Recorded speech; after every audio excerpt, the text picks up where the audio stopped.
A newly released report reveals sobering details about how a lone gunman was able to kill 21 people, mostly children, after walking into a Texas elementary school almost 2 months ago now. The extensive document chronicles leadership failures across multiple agencies, poor decision-making amid the chaos, and a history of ignoring early clues about the troubled gunman. Our Lilia Luciano is in Uvalde, Texas, speaking with relatives of victims and attended a press conference just moments ago. Lilia, what more can you tell us? Well, Errol, I'll tell you more about what you were just saying. We learned more in that report today about the gunman, including that he had never fired a gun before, that he had suicidal ideation, that he glorified violence online, and that he had sociopathic tendencies, but that nobody who came in contact with him ever alerted authorities about him. The investigation, conducted by a Texas House committee, highlights a series of systemic failures and egregious poor decision-making by 376 law enforcement officers, the gunman's family, and Robb Elementary administrators. The 77-page report and surveillance video was given to victims' families Sunday morning. The report blames a lack of leadership that extended beyond local police, saying, quote, hundreds of responders from numerous law enforcement agencies, many of whom were better trained and better equipped than the school district police, quickly arrived on the scene.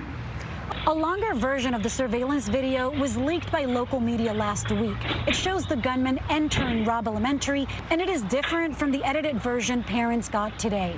You can see him firing over 100 rounds between the rooms he entered in 2.5 minutes. After a small group of local officers approached the classrooms, were shot at through the walls and retreated, dozens of officers then gathered in the hallway for more than an hour, pacing, asking for equipment, and ultimately killing the gunman.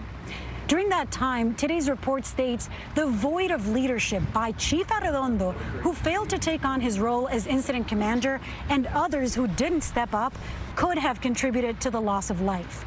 The report adds those officers, quote, failed to prioritize saving the lives of innocent victims over their own safety.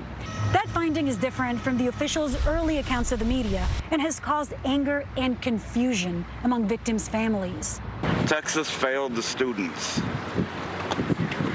Law enforcement failed the students. Our government failed the students. We're also learning more about the shooter, who reportedly never fired a gun before the massacre, but glorified violence online, had suicidal ideation, and sociopathic tendencies. The report details no attempt by anyone who interacted with a gunman to alert authorities about his troubling behavior. And the mayor of Uvalde announced tonight that he has chosen to release the body cam video from police officers, from Uvalde police officers, against the recommendations of the local district attorney. He also announced that the acting chief of Uvalde police has been placed on administrative leave. Errol. Painful news all around. Lilia, thank you.